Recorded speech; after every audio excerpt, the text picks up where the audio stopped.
बौद्धिक क्षमता चाहिए। बौद्धिक क्षमता नहीं है तो जीव तत्व ज्ञान का विपर्यास कर सकता है। निर्जरा अधिकार को बहुत ही बौद्धिकता के साथ समझना है। अज्ञानी प्राणी पराविद्या से अनविज्ञ है, पराविज्ञा से शून्य है, पराविज्ञा से अनधीत है, पराविद्या का अधिगम नहीं है। वो व्यक्ति तत्व के निर्णय में विषयों की पुष्टि समझता है। भोग भोगते कर्म निर्जा होती है। ये निर्जरा अधिकार का शब्द है। भोग भोगते निर्जरा होती है। हे मित्र, अपेक्षा समझने की आवश्यकता है, दृष्टि समझने की आवश्यकता है। सम्यक दृष्टि जीव किसी भी अवस्था में होगा, उसका निर्जरा स्थान नहीं गिरेगा। सम्यक दृष्टि जीव शुभा पुण्य स्वापापस्य, पुण्योदय पापोदय दो कर्म का विपाक है। और दोनों कर्म के विपाक में वह बंध को प्राप्त नहीं होता। इस बात को समझ करके कोई जीव अनर्य प्रवृत्ति करे, उसकी अज्ञानता है। पहले तो ये देखो, उदय रूप भोग और भोग रूप भोग, उदय रूप भोग कर्म का, भोग रूप भोग, इसे समझना चाहिए। अधिकार प्रारंभ होते ही सतर्क हो जाना चाहिए। उदय रूप भोग, सभी मुमुक्षु ध्यान से सुनो। दिनेश भाई, यही भ्रम खड़ा होता है। उदय रूप भोग और बंद भूत भोग, जो भोग भोग रहे हैं आप, वो बंद के लिए भोग है। उदय रूप भोग का मतलब समझिए, किसी जीव के असाता का उदय आ गया, किसी जीव के असाता का उदय आ गया, उससे उसको कष्ट सहन करना पड़ रहा है। बोले क्या भाषा बोलते, कर्म भोग रहा है। क्या बोलोगे आप? कर्म का फल भोग रहा है जीव, भोग है वो। अब इस कर्म के भोग में अंतर समझिए। मिथ्या दृष्टि जीव कराता है, चिल्लाता है, और पर सापेक्षी होकर के वह कर्मों को दोष दे रहा है, कर्मों को दोष दे रहा है। हे मित्र, कर्म के दोष में भी आपको विवेक लगाना पड़ेगा। सीता ने भी कर्म को दोष दिया था, इसमें राम का क्या दोष, इसमें मेरे कर्मों का दोष है। तो वो कर्म दोष में दो कर्म थे। एक कर्तृत्वभूत कर्म था, एक द्रव्य कर्म का बंधभूत कर्म था। आप सब मुनिगण हैं, इतने विशिष्ट रूप से सुनना। आप ये मान लो बोला शिक्षण चल रहा है, नहीं प्रशिक्षण चल रहा है। देश में आपको ही व्याख्यान करना है संपूर्ण आगमों का, इसलिए पूर्ण रूप से भर के जाना। एक कर्म हुआ है, यह क्रियां करोति सा कर्ता, यत क्रियते तत्कर्म, यत क्रियते तत्कर्म, जिसे किया जा रहा है उसका नाम कर्म है। तो जिसे किया जा रहा है जो कर्म है, इसी कर्म के बल पर द्रव्य कर्म, भाव कर्म, नो कर्म का आश्रबंध होता है। भाभी भाभी, लेकिन उदय रूप कर्म और क्रिया रूप कर्म, ठीक, जो कर्म तुम कर रहे हो, ये तो क्रियते तत्कर्म, जो कर रहे हो वो कर्म। तो जो भी कर्म का बंध होगा वो तुम्हारी क्रिया से होगा। चाहे भाव क्रिया करो, क्रिया मन की हो, क्रिया वचन की हो, क्रिया काय की हो। ठीक है, क्रिया मन की हो, क्रिया वचन की हो, क्रिया काय की हो। अब नियोग सागर जी, उन जीवों से आत्मरक्षा की आवश्यकता है आपको, आपसे मतलब सभी जीवों को। जो जीव तत्व ज्ञान शून्य है और मन वचन काय की क्रिया से अपरिचित है और क्रियाओं के माध्यम से कर्माश्रम होता है इससे अपरिचित है, अथवा अंधे हैं अथवा विवेकहीन है, ऐसे लोग संगति करेंगे, वे हमको हमारे धर्म से शून्य करके और कर्म का धर्म संग्रहित करा देंगे। एक बेजीव है, आप में उत्साह शक्ति भरने वाले नहीं, अपन को दृढ़ता के साथ जीना है। एक बेजीव है, अरे चलता है चलता है। अब यहां दो पक्ष ग्रहण करना। मेरा आत्म परिणाम यदि ईमानदार है तो हम प्रायश्चित करेंगे, और आत्म परिणाम ईमानदार नहीं है तो मृदुल प्राणी के द्वारा भ्रमित किए जाने पर हम वैसा ही छुपा के बैठ जाएंगे। ये सिद्धांत क्या कहेगा? आपने कर्म किया तो कर्म बंद हुआ। अब कर्म बंद हुआ, उदय भाव के पास जाते, बंद तो हो गया, विपाको न भवा। जब विपाक काल आएगा उसका नाम है उदय काल। जो जो उदय में आते हैं वे ही सब उदयिक हैं। जो जो उदय में आते हैं वे उदयिक हैं। बहुत बढ़िया, उदयिक है। जो समय शक्ति का प्रतिकरण है, जो समय शक्ति का प्रतिकरण है एक देश, क्षयिक में शक्ति का प्रकटीकरण है सर्वदेश, पारमात्मिक में कर्म निरपेक्षता है, स्वभाव है, उदयिक में बद्ध का उदय है। उदय काल बंद काल नहीं है। उदय काल में बंद हो सकता है। उदय काल बंद काल नहीं है। उदय काल में भी बंद हो सकता है। निर्जरा अधिकार में यहां ही रुकना चाहिए।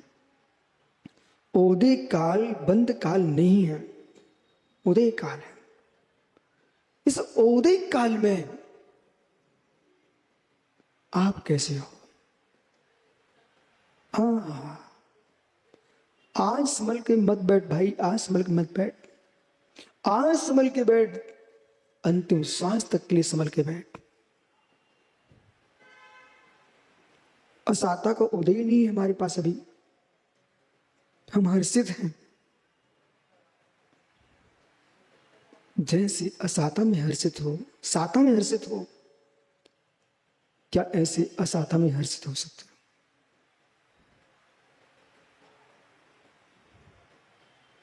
पीड़ा हो, पीड़ित ना हो, दुख हो, दुखी ना हो,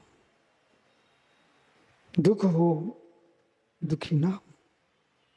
भेद विज्ञान पर अभेद दृष्टि,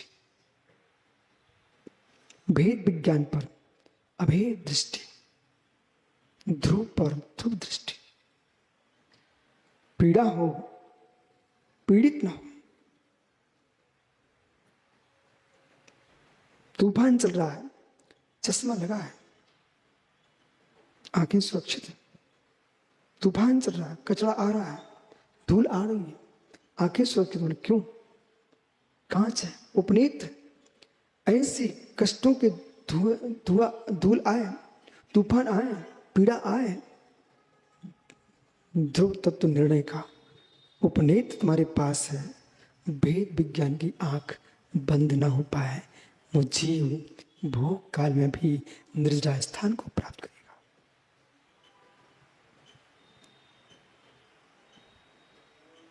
अशुभ कर्म के उदय आने पर भी संकलिष्टता नहीं बरतता है तो अशुभ का भोग बंध का कारण नहीं है। बंध का कारण संकलिष्टता है, दुख नहीं है। बंध का कारण संकलिष्टता है, दुख नहीं है। बंध का कारण संकलिष्टता है, सुख नहीं है। सुख बंध का कारण हो गया तो अनंत सुख का भुगता केवल दुखी बंध को प्राप्त करेगा। वीतराग मुनिर्विद्वांस, वीतराग मुनि विद्वानी बंध को प्राप्त हो जाएगा। आप तो मीमांसा को समझिए, सुख बंध का कारण नहीं है, दुख बंध का कारण नहीं है। महात्मा यशोधर जी समझ रहे क्या? सुख बंध का कारण नहीं है, तीन सागर, दुख बंध का कारण नहीं है, संकट बंध का कारण नहीं है, संपत्तियां बंध का कारण नहीं है। महामुनियों पर उपसर्ग आए, प्रभु पारसनाथ पर घोर उपसर्ग आया तो क्या बंध को प्राप्त हो गए? और केवली अनंत सुखी है तो क्या बंध को प्राप्त हो गए? बंध के कारणों को भी बंध नहीं है। दुखी प्राणियों को भी बंध नहीं है, सुखी प्राणियों को भी बंध नहीं है, तो बंध किसको है? विशुद्धि संकलित सांगम सुप्रस्तम सुखा सुखो पुण्य पाप चेत भरता। हे अरहं परमेश्वर, विशुद्धि संकलित संगम चेत, विशुद्धि है वो निर्बंधता का कारण है, संकलिष्टता है वो बंध का कारण है। सुख दुख में संकलेश भाव है, रति रति भाव है, बंध भाव है, और सुख दुख में ज्ञायक भाव है, निर्बंध भाव है।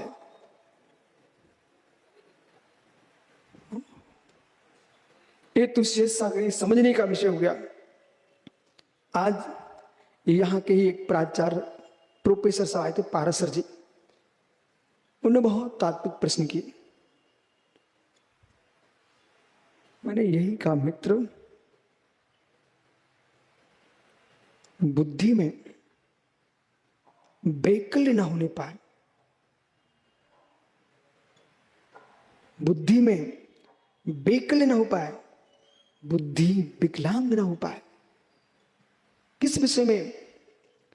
चाहे सुख की विभूतियां झलक रही हों, दुख के पर्वत टूट रहे हों, तब भी दोनों को देख रहा है, वहां सुख है, आध्यात्मिक। बहिरंग सुख दुख से प्रभावित हो रहा है, वहां दुख है, आध्यात्मिक।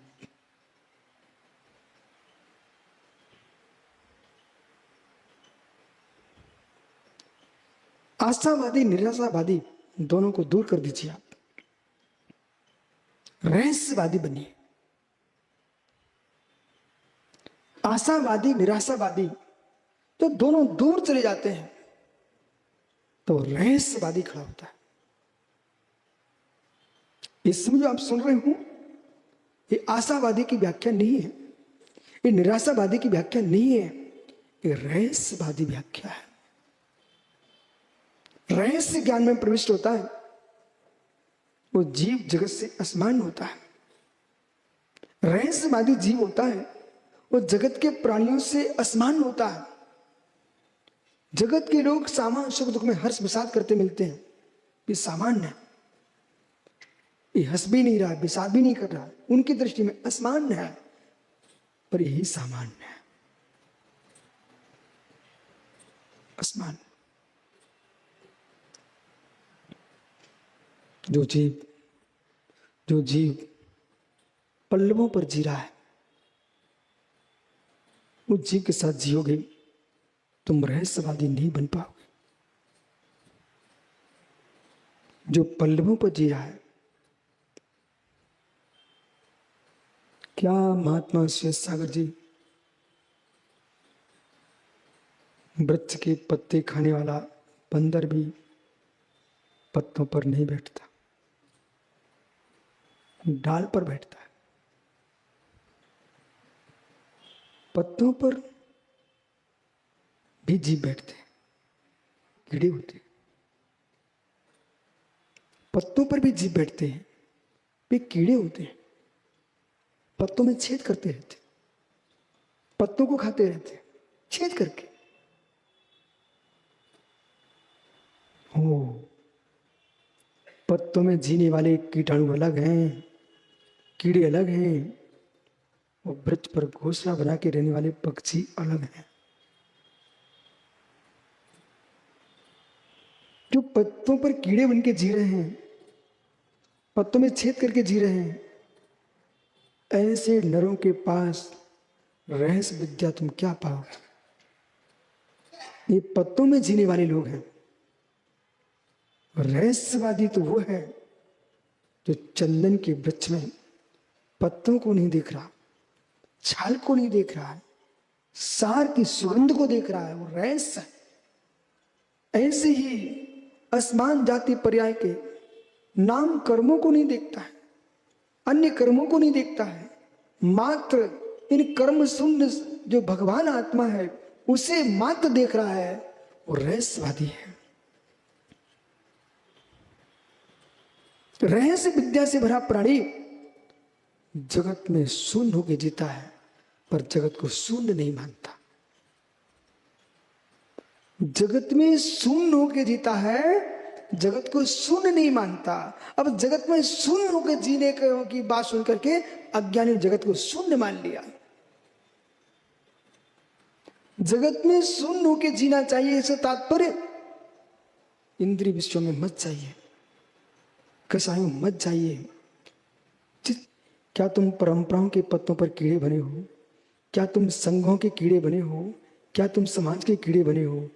अहो, कीड़े पत्तों में छेद करके जीते हैं, इसलिए पत्ते के कीड़े मत बनिए, तुम वस्तु स्वा के सार में प्रवेश करो। अहो श्रमणो, तुम किसी वृक्ष के पत्ते के कीड़े मत बनो। पत्ते के कीटाणु पत्तों में छेद करते हैं। जो समाज में टुकड़े टुकड़े की बात करें, वे पत्तों के कीड़े हैं। जो जीव अमुक पंक्ति 13, 20, 16, देवगढ़ी सोनगढ़ी में उलझ रहे हैं, निश्चय विभाग में डूब रहे हैं, ये पत्तों पे लगे कीड़े हैं। जो तत्व को जानते हैं वो पक्षों से शून्य होते हैं, चित्त पिंड ज्ञान ज्ञान की ओर जाते हैं, परम तत्व के पास। ऐसा जीव भोग भोगते भी निर्जरा को प्राप्त होता है। एक पक्ष चल रहा है, भोग भोगते निर्जरा को प्राप्त होता है, मतलब दुख असाता का भोग चल रहा है, तब भी साम्य भाव है। उपसर्ग चल रहा प्रभु पारसनाथ पर, दुख टूट रहा है, तब भी साम्य भाव में निर्जरा को प्राप्त हो रहा है। एक पक्ष। दूसरा पक्ष आगे कलश आएगा, इंद्रिय सुख भोगते हुए निर्जरा को प्राप्त हो रहा है। हे मित्र, हे मित्र, साता के उदय को, असाता के उदय को उदयभूत मान के समता से झेलता है, वो भोग है। तो साता के उदय से प्राप्त भोग सामग्री को भोग रहा है, उसमें लिप्त नहीं हो रहा है, वो भी उदय भोग का भोग है, उदय रूप है। तो सम्यक दृष्टि जीव वेदना का प्रतिकार देख रहा है, पर श्रद्धा गुण से शून्य नहीं है। भोग निर्जरा का कारण नहीं है, भोग काल में जो वीतराग मार्ग की श्रद्धा जो जीवित है वो निर्जरा का कारण है।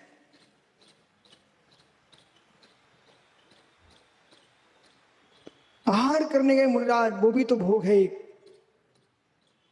आहार ले रहे मुनिराज, निर्जरा स्थान है, अज्ञानी भोजन कर रहा है, और ज्ञानी जीव ऐसा सम्मति का पालन करते हुए आहार ले रहे हैं। वो ऐसा सम्मति बंध का कारण नहीं है, निर्जरा संबर और निर्जरा का कारण है। सोच क्रिया को गए मुनिराज, अज्ञानी संडास में बैठ गया, पुरानी मल पर नया मल पटक करके कोटि कोटि जीव मार डाले, उसने झुलसा दिए। वो वीतरागी योगी स्तनदिल भूमि में गए हैं, प्रासुक भूमि में मल छोड़ने गए हैं, किसी जीव को बाधा न हो जाए, मार्जन करके प्रमार्जन करके देख करके तब मल वसन छोड़ा। उस सर्व सम्मति का पालन कर रहे हैं, हे मित्र, मल विसर्जन भी मुनि का निर्जा का कारण है।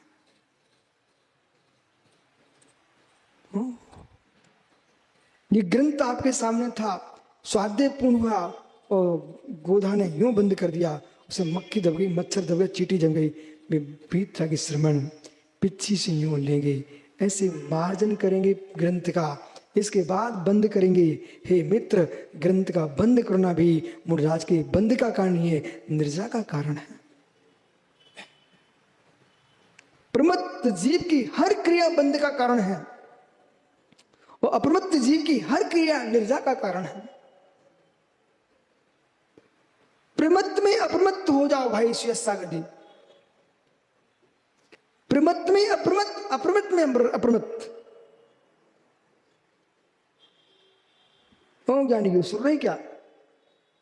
प्रमत्त में अप्रमत्त, वो अप्रमत्त में अप्रमत्त। प्रमत्त में अप्रमत्त मतलब छठ में गुणसांतक तो प्रमाद है, इस प्रमत्त में भी विवेक पूर्वक क्रिया करना, ये प्रमत्त का अप्रमत्त है। देख के चलना, देख के बैठना, देख के खाना, देख के पीना, ये प्रमत्त में अप्रमत्त है। जैसे अच्छे स्वस्थ आंखों वालों को लिए चर्या कराते बोले, ऐसे सबकी कराना चाहिए, प्रमाद नहीं होना चाहिए शोधन में। प्रमत्त में अप्रमत्त, ईश्वर समति, भाषा समति, विवेक पूर्वक बोल रहे हैं, होश पूर्वक मैं क्या बोलूं क्या नहीं बोलूं निर्णय करना चाहिए। ये प्रमत्त में अप्रमत्त दशा है।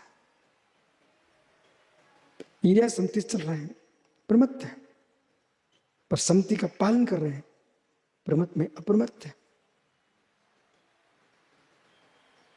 बराबर, ये प्रमत्त का प्रमत्त। आलस नहीं करना अप्रमत्त है, उत्साहित होना अप्रमत्त है, सप्तम गुणस्थान के पेचा है, सब प्रमत्त है। क्या है? प्रमत्त है। लेकिन प्रमत्त में भी अप्रमत्तता का ध्यान रखो, बंद नहीं होगा। मृदुवा जीवदुआ अदाचरचदा हिंसा पेदस मित्र समद हिंसा मित्र समदश्या। जीव मरे ना मरे, प्रमाद पूर्वक चल रहा है, उसके धावते के ध्रुव हिंसा, उसके आगे आगे हिंसा दौड़ रही है, लेकिन प्रमाद रहित जीवन चल रहा है, जीव बध होने पर भी बंधक नहीं है। प्रवचन सार।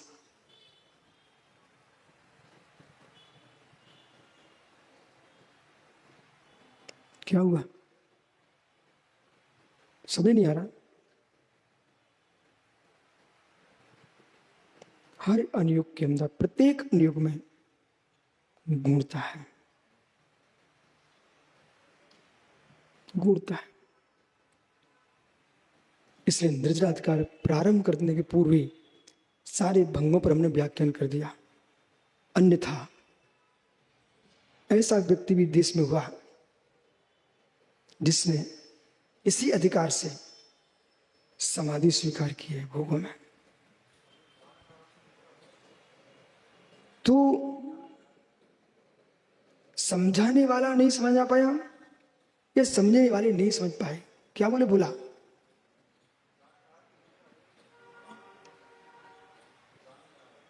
हाँ, बहुत बढ़िया, गजब। हम तो यही चाहते हैं, मात्र जानन हारे बनो।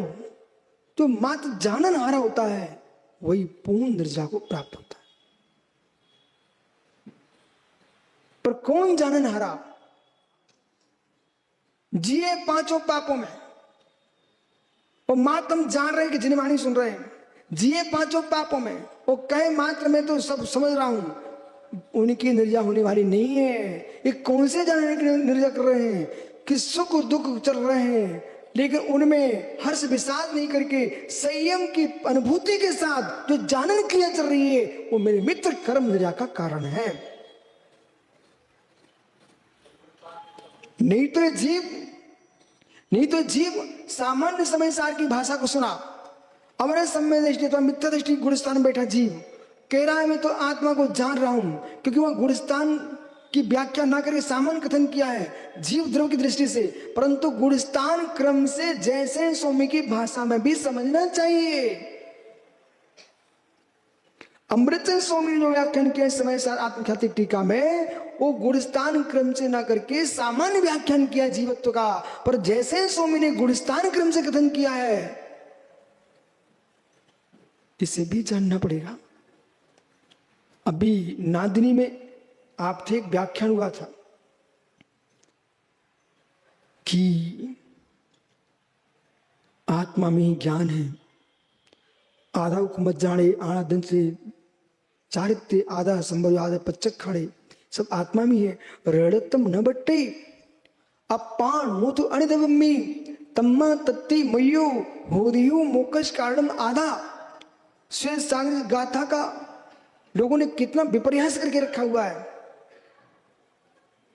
बोले ऋणत्तम न बट्टे अपान मुतु अनिदवम्मी, रत्नात्रय आत्मा को छोड़कर अन्य द्रव्यों में नहीं पाया जाता है, इसलिए आत्मा ही रत्नात्रय है। अच्छी बात है कि नहीं? बोलो भैया, गाथा का अर्थ सही हुआ कि नहीं? आत्मा ही रत्नात्रय है। बराबर बराबर, आप तो बराबर बोल दो। आत्मा ही रत्नात्रय है। क्यों? ऋणत्तम न बट्टई अपान मुतु अनिदव्यम्मी तम्मा तत्तेमयो होदी हो मोक्षस्य कारणम आधा। तो ये गाथा सूत्र क्या कह रहा है? रत्नात्रय आत्मा को छोड़ करके अन्य द्रव्यों में नहीं पाया जाता है, इसलिए इन तीनों से युक्त आत्मा ही रत्नात्रय है। ये सही है कि नहीं? ये अर्थ मैंने सही किया कि नहीं है?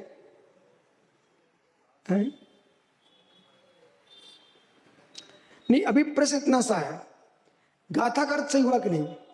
आत्मा को छोड़ करके रत्नात्रय अन्य द्रव्यों में नहीं पाया जाता, इसलिए इन तीनों से युक्त आत्मा ही रत्नात्रय है। गाथा अर्थ बोलो मात्रा है? क्या हुआ श्वेत सागरी, क्या हुआ?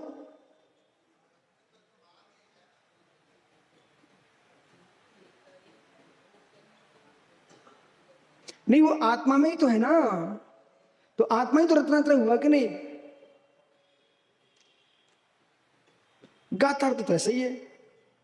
बराबर, इन तीनों से युक्त आत्मा ही रत्नात्रय है, क्योंकि आत्मा को छोड़कर रत्नात्रय कहीं होता नहीं। बराबर। अब सुनिए इसका रहस्य। तो सद्भाव सागर जी ने स्वयं को भी रत्नात्रय तो देखा, श्वान को भी रत्नात्रय तो देखा, सूर को भी रत्नात्रय तो देखा, गधे को भी रत्नात्रय तो देखा, अजगर को भी रत्नात्रय देखा। ओह, जो दूसरे को निगल रहा था वो भी रत्नात्रयधारी हो गया। मित्र, आचार्यों की दृष्टि को समझिए। रत्नात्रय तो आत्मा में ही होता है, और इन तीनों से तो आत्मा ही रत्नात्रय होती है। लेकिन लेकिन लेकिन हर अवस्था में आत्मा रत्नात्रय युक्त नहीं होती है।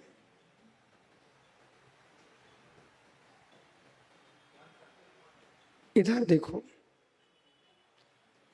आम का वृक्ष है, फल तो इसी वृक्ष में आएगा। जब फल लगा होगा तो फल से युक्त ही वृक्ष होगा। अभी पौधा है, बोर ही नहीं आया, तो उसमें फल कहां से आप देख रहे हो? फल कहां से देख रहे हो? जिस दिन फल लगा होगा उस दिन वृक्ष में फल में क्या भेद होगा? संज्ञा लक्षण की दृष्टि से भेद होगा, पर वृक्षत्व की दृष्टि से वो फल वृक्ष ही है। अभी बोलो श्वेत सागरी, वो फल वृक्ष से बाहर नहीं है। जो फल वृक्ष में लगा हुआ है वो वृक्ष का ही अंग है। वो वृक्ष का अंग नहीं मानते तो वृद्धिमान नहीं हो पाएगा, उसका फल नहीं कहलाएगा। रत्नात्रय आत्मा में ही उत्पन्न होता है, आत्मा का ही गुण है। लेकिन जैसे जब तक बोर नहीं आया, मौसम नहीं आया, तब तो उस वृक्ष में फल नहीं होता है। ऐसे ही बहिरात्मा में रत्नत्रय नहीं होता है, जगन अंतरात्मा में रत्नत्रय नहीं होता है। रत्नात्रय के लिए मध्यम उत्तम अंतरात्मा चाहिए।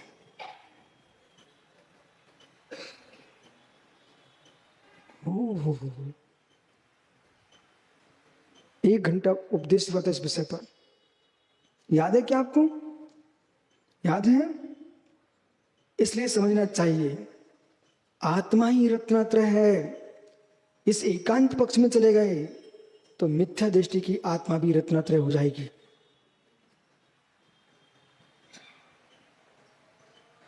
रत्नात्रय आत्मा में ही होता है, ये सत्य है। और जब होगा तो आत्मा ही रत्नात्रय में होगी। पर जब तक रत्नात्रय प्रकट नहीं हुआ है तब तक आत्मा रत्नात्रय नहीं है। रत्नात्रय की शक्ति है। इसलिए द्रव्यार्थिक न्याय के साथ साथ पर्यार्थिक न्याय का आलंबन लेना अनिवार्य है। द्रव्यार्थिक न्याय से निगोदिया में रत्नात्रय देख लेंगे, लेकिन पर्यार्थिक दृष्टि से निगोदिया में रत्नात्रय की योग्यता ही नहीं है। अभी रत्नात्रय की योग्यता ही नहीं है अभी। तो त्रिकालिक योग्यता, तात्कालिक योग्यता का ध्यान रखना चाहिए। संगी, पंचेंद्री, पर्याप्त, जागृत अवस्था में सम्यक दर्शन प्रकट होता है। निगोदिया के कहां से तुम सम्यक दर्शन प्रकट कराओगे? इसलिए तदेतन मूल हेतु से कारणम से कारकम यदि बाह्यम देश काल तपस्या वरंगकम, इन सूत्रों को भी ध्यान से समझना चाहिए। अब समझो ज्ञानी मार साहब, कितने ग्रंथों का ज्ञान चाहिए? एक ग्रंथ को निर्दोष समझने के लिए हजारों ग्रंथों का ज्ञान चाहिए।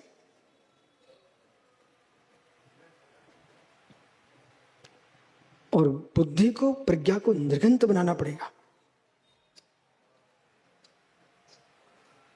ऐसे ऋतंभ्रा प्रज्ञा, ऋजु प्रज्ञा, प्रांजल प्रज्ञा की बुद्धि से युक्त तुम उपदेश सुनना चाहते हो तो श्रोताओं की प्रज्ञा भी उज्जवल होना चाहिए। श्रोता उच्च कोटि के नहीं है तो वक्ता का व्याख्यान का स्तर गिर जाएगा। श्रोता भी उच्च होना चाहिए। अब समझिए, ज्ञानी के बंध नहीं होता, ज्ञानी के तो निर्जय होती है। ज्ञान बंध का कारण नहीं है, राग देश मोह बंध का कारण है। उससे मिश्रित होने से ज्ञान को अपमानित होना पड़ता है। इसलिए अच्छे लोगों के साथ रहना चाहिए। लोक में मंदस्वर ज्ञानियों, लोक में अग्नि को देवता कहा जाता है। सुना आपने? भो अग्नि देवाय आगच्छ आगच्छ। लोक में अग्नि को देव कहा जाता है। पर हे अग्निदेव, कुधातु के संसर्ग से तुम भी लोहो पीटनिया, लोहार की महिला से तुझे पिटना पड़ता है। देखो मेरी तरफ, लोहो पीटा होता ना, वो नीचे सरसी से पकड़े रहता है, जिसे जो बना रहा है लोह का उपकरण वो पकड़ता है। घन कौन मारता है? लोहारी। कहीं भी तुम जाके देखो, सर्वाधिक लोह घन मारने वाली लोहारी। ओहो, एक लोह से अग्नि को देवता कहा जाता है। वो अग्नि जब लोहे के संसर्ग में आती है तो लोहारिन के घन से पिटती है। ऐसे ज्ञानियों को धातु के संसर्ग से अग्नि देव को पिटना पड़ता है, ऐसे खोटे लोग संसर्ग से भगवान आत्मा को पिटना पड़ता है। ये कुधातु के नियोग से तुम संसार में पिट रहे हो।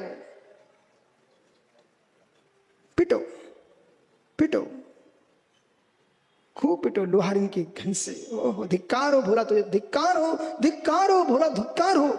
महिला के घन से पिट रहा है। अपमान का पात्र है।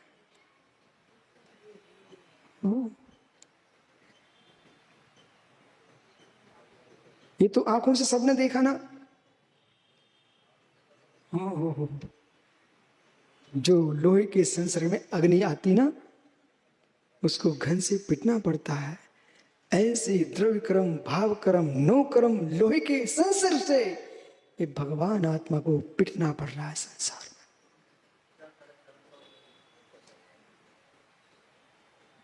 इसलिए सब छोड़ दो, सब छोड़ दो। तुम तो भागवान कम से कम सुन रहे हो, जगत को तो सुनाने वाला, सुनने वाले लोग नहीं है बेटा। सुनने सुनाने वाले लोग नहीं।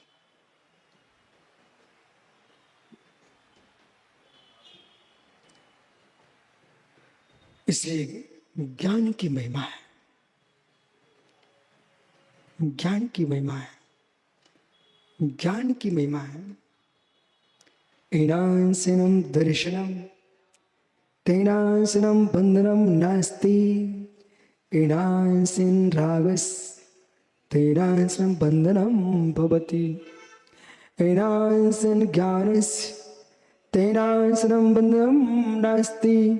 एनांसिन रागस तेनांसिनम बंधनम भवति।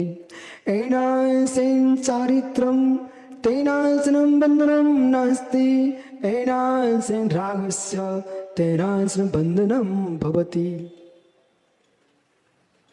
जितने अंश में श्रद्धा ने सम्यक्त है वहां बंध नहीं है, और जहां राग है वहां बंध है।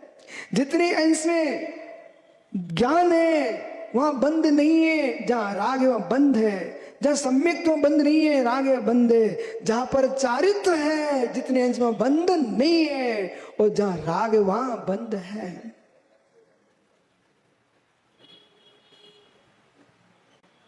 वस्तु बंध का कारण नहीं है, राग बंध का कारण। पर राग वस्तु में चलता है, इसलिए वस्तु नहीं रखना चाहिए। बहुत चतुर हो आप लोग दिनेश भाई। बोले गुरुजी वस्तु बंध का कारण, इसलिए हम कपड़े पहने बैठे हैं, स्त्री के साथ रहते हैं, वस्तु थोड़े बंध का कारण है। इधर देख भाई, अग्नि अग्नि है, अग्नि ईंधन नहीं है। अग्नि अग्नि है, समय सार से बोल रहा हूं। अग्नि अग्नि है, अभय अग्नि ईंधन नहीं है। परंतु ईंधन के बिना अग्नि जलते कहां है। वस्तु वस्तु है, राग राग है, पर बिना वस्तु के राग चलता कहां है। इसलिए ईंधन हटा दो आग बुझ जाएगी, वस्तु हटा दो राग मिटाने के लिए।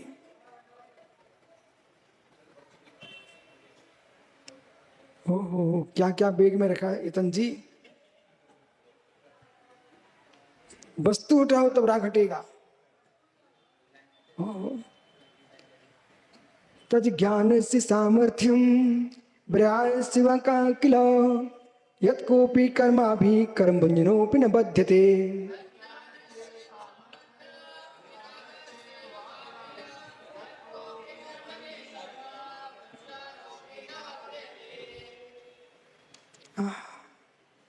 हे जीव,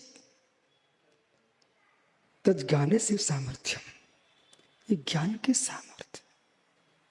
वो कैसे सामर्थ्य। उज्जैन ज्ञानियों, मंदसौर ज्ञानियों, मेरे सिखाते हो क्या। मुमुक्षु गोधा मारवाड़ी, जयपुर में मैं गया, एक माँ रोटी लेके आई, वो आगे पीछे दोनों तरफ लाल मिर्च से लिपी।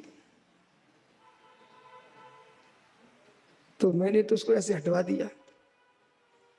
वो माँ क्या बोलती, महाराज जी इससे अच्छी स्वादिष्ट वस्तु क्या हो सकती है हमारे राजस्थान में। दूसरे बगल में ज्ञानी थे, वो राजस्थान के थे, बड़े चाव से खा रहे थे। मैंने बाद में पूछा, इतनी सारी लाल मिर्ची लपेट करके आपने निमाड़ के तुम सीसी भी नहीं कर रहे हो। बोले महाराज जी लाल मिर्ची सीधी खाओगे तो सीसी ऊपर से नीचे से जगह जगह होगी। जब खाओगे तब भी होगी और जाओगे तब भी होगी। तो क्या हुआ? हुआ ये है, लाल मिर्ची में हमने ऐसे घी मिला दिया, इतना घी मिला दिया है तो मिर्ची का जहर का पता ही नहीं चल रहा है, कड़वेपन का। जैसे मित्र लाल मिर्च में घी में तलने पर उसका असर समाप्त हो जाता है, ऐसे ही सम्यक दृष्टि ज्ञानी जीव के राग भी बंध का कारण नहीं बन पाता है। जो प्रशस्त राग है वो प्रशस्त रहता है, अप्रशस्त रहता है, लेकिन सम्यक संबंधी जो भाव है वो बंध का कारण नहीं है। ज्ञान की महिमा है। मृत्यु हर घर में होती है, सम्यक दृष्टि घर में, मिथ्या दृष्टि घर में भी होती है। आंखों में आंसू भी गिरता दिखता है, फिर भी दोनों में अंतर है। ये ज्ञान की महिमा है।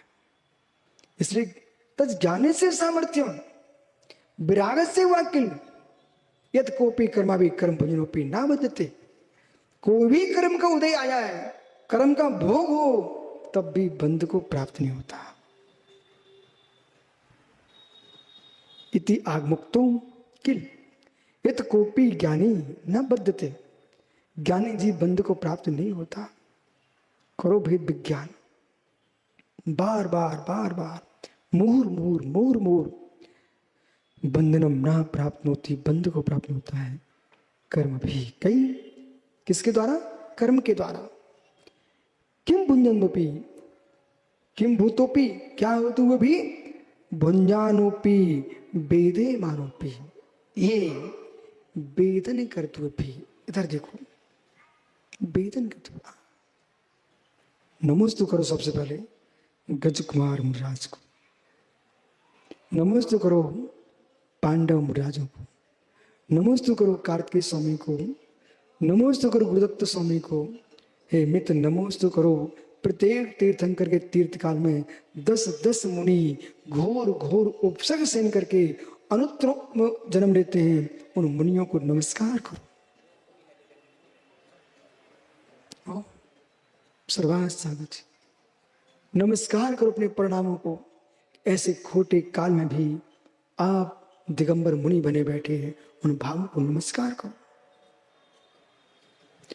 प्रत्येक वीतरागी श्रवण को, सर्वाजी विचित्रात्मा, प्रत्येक वीतरागी भावलिंगी मुनियों को, पंचम काल के मुनियों को अपने परिणामों को नमस्कार करना चाहिए। कैसे खोटे काल में तुम धरती के देवता देव दिगंबर मुनि बन गए हो, तुम्हारे परिणामों को, भावों को, भाव प्रणति को प्रणाम हो कि आप वीतराग मार्ग को चुना है।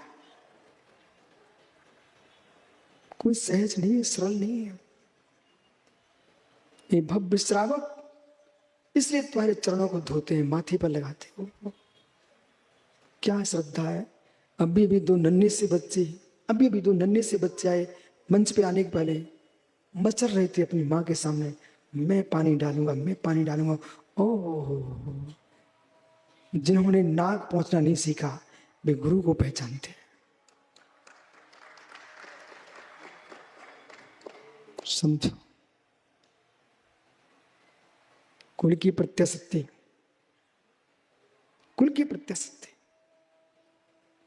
ऐसा समझो। इसलिए आचार्य योगेंद्र देव स्वामी ने, संतोष पंडित आचार्य योगेंद्र देव स्वामी ने परमात्म प्रकाश जैसे महान ग्रंथ में, ये महान ग्रंथ का कर्ता, अभ्रंश भाषा का, देश का सबसे प्राचीन ग्रंथ परमात्म प्रकाश दिगंबर जैन परंपरा में है, जिस ग्रंथ में आचार्य योगेंद्र देव स्वामी योग सार ग्रंथ में लिख रहे हैं, परमात्म प्रकाश में लिख रहे हैं, मैं उन वीतरागी मुनियों के चरणों की बलिहारी हूं जिन्होंने पाप पंख से अपने आप का प्रक्षालन कर लिया है। महात्माओं, गुरुभद्र स्वामी ने कितना गहरा लिखा है, उनका तो श्लोक पढ़ते रोमांच होते, रोमटे खड़े होते हैं।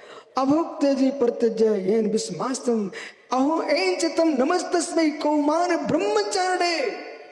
जो कुमारियों के पीछे, बुढ़ियों के पीछे बुड्ढे घूम रहे हैं, ऐसे लोग तड़प रहे हैं, कामनियों के पीछे भाग रहे हैं। पर धन्य ऐसे जीवों को जिन्होंने भोगों की भट्टी में पैर डाले बिना भोगे ही भोग छोड़ बैठे, इन कुमार ब्रह्मचारियों को प्रणाम हो, प्रणाम हो। कुमार ब्रह्मचारियों को प्रणाम हो। धन्य वे नर, धन्य वे नारियां जिन्होंने अपना कुमार व्रत को भंग नहीं किया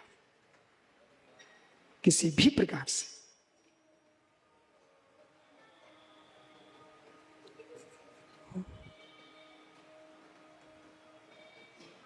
धरती कब जाए, सूर्य ठंडा हो जाए, चांद गर्म हो जाए, पर सीलबंद पुरुषों के चित्त चलायमान न हो, वे जीव कोटि कोटि प्रणाम है। वे ही भगवान बनेंगे, वे ही भगवान बनेंगे।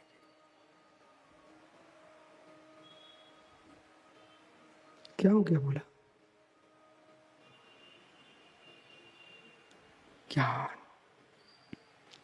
अब समझिए, चारित्र ही ज्ञान है, ज्ञानी चारित्र, ज्ञानी श्रद्धान, ज्ञानी चारित्र, ज्ञानी ज्ञान।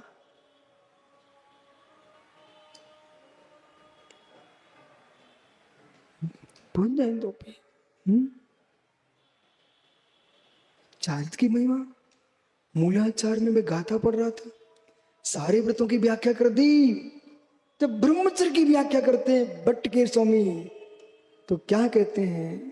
त्रिलोक पूज्यम ब्रह्मम, त्रैलोक पूज्य कोई व्रत है उसका नाम ब्रह्मचर्य है।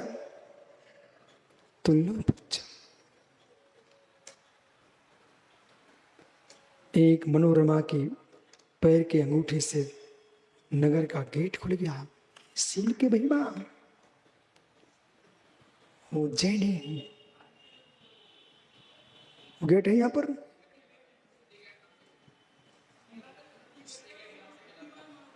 ओ उज्जैनी, देखो रोमटे खड़े हो गए। यही नगरी है उज्जैनी, जहां पर मनोरमा के पैर के अंगूठे से नगर का गेट खुल गया। वो नगर का गेट आज भी उज्जैन में है, उसका नाम सती गेट है। ओ हो मित्र, अग्नि का कुंड जल कुंड हो गया सीता के नियोग से। ओहो, काला नाग दीपक हार बन गया सोमा के सतित्व के नाम पर। तो सूली सिंहासन हो गई सेठ सुदर्शन के सील के प्रभाव से।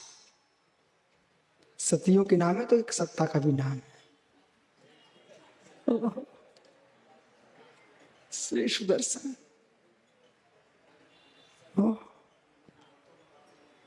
बुंदिनोपी